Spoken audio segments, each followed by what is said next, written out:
and a man. A man provides.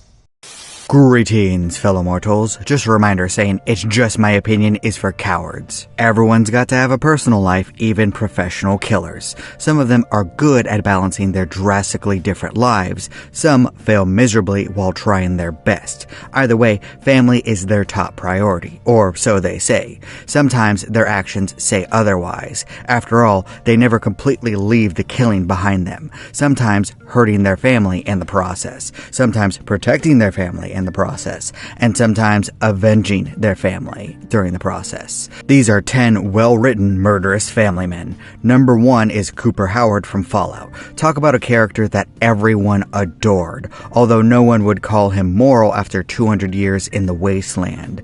But you can't deny his focus on family. The ghoul has stuck around all of this time to find those that he has lost.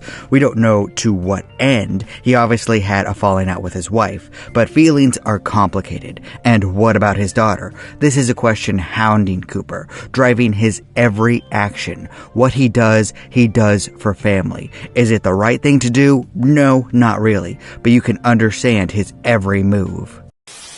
Pretty gruesome, huh? I've seen worse.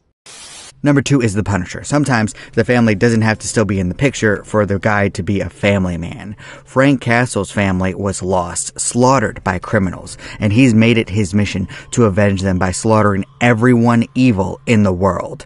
Unlike the heroes of his universe, the Punisher won't hesitate to kill his enemies. He uses guns, knives, and bombs without a second thought. Say what you want, but his targets don't come back for revenge. Frank's every waking thought is focused on the people that he's lost. There's no doubt in anyone's mind, whether they like him or not, that he would give everything up to have them back by his side.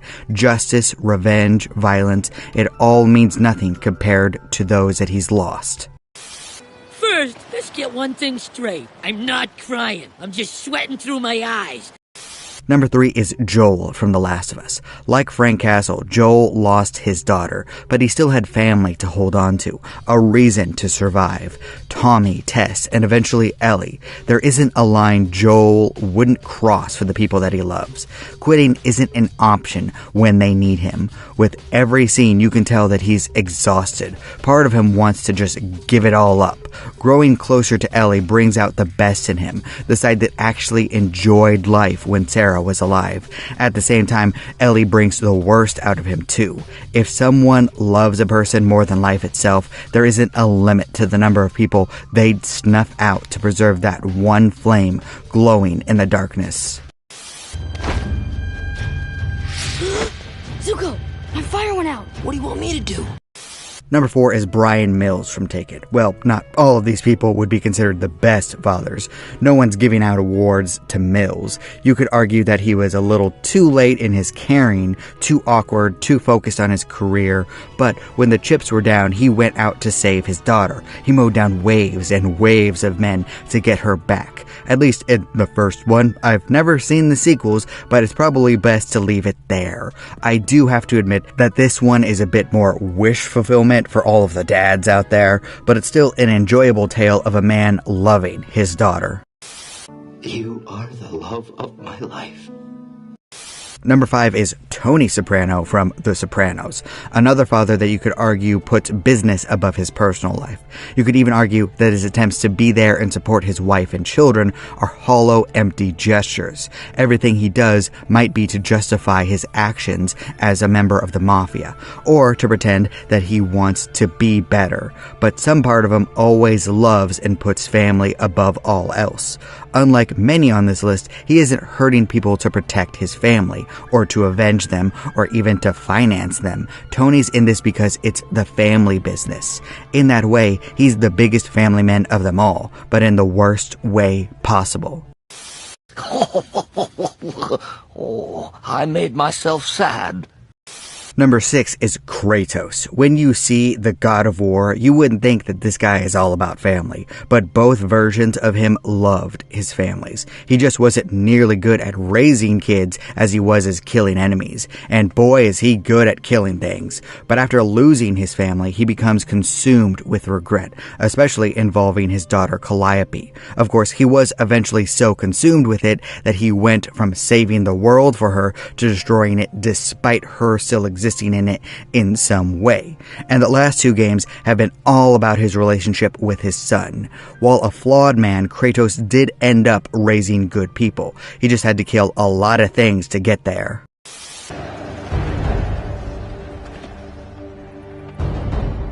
Is there no one else? Number 7 is Hutch Mansell from Nobody.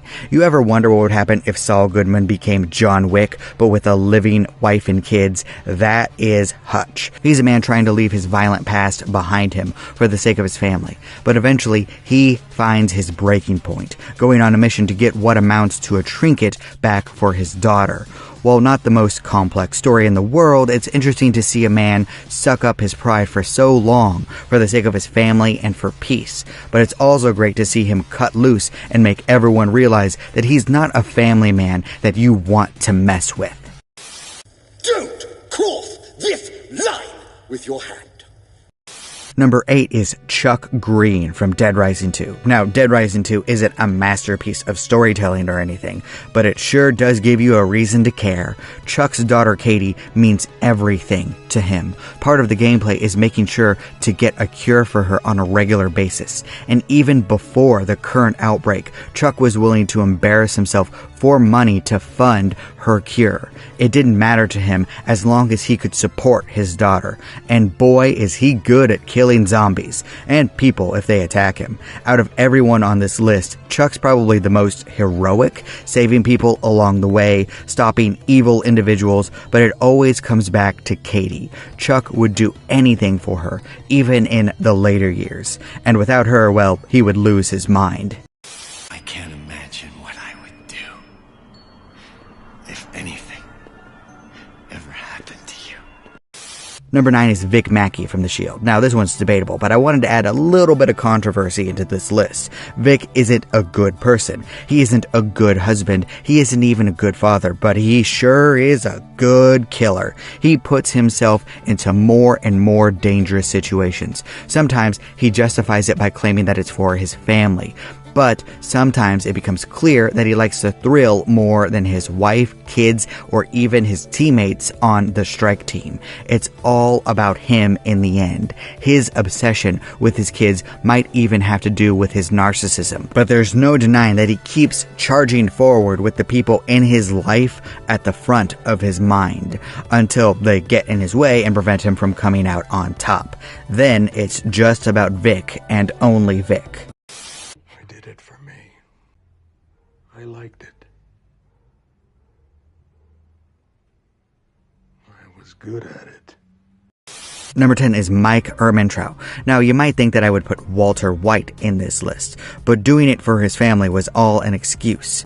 Mike actually puts his family first. He was always trying to earn money for his granddaughter, and boy is he good at what he does. So much so that Gus, of all people, wants to employ him, and he has no complaints. Granted, Mike should probably just be there for his granddaughter in person, but he's also trying to destroy anything in his path for her. He won't lose someone else like he did with his son. While we never see him as a father, we can tell that he raised a good son. He's a man with a code. Family comes first, and if someone has a similar mindset, he will respect them, even as he puts a bullet in their head. And that is 10 family men killers. There could obviously be more. It's not a definitive list.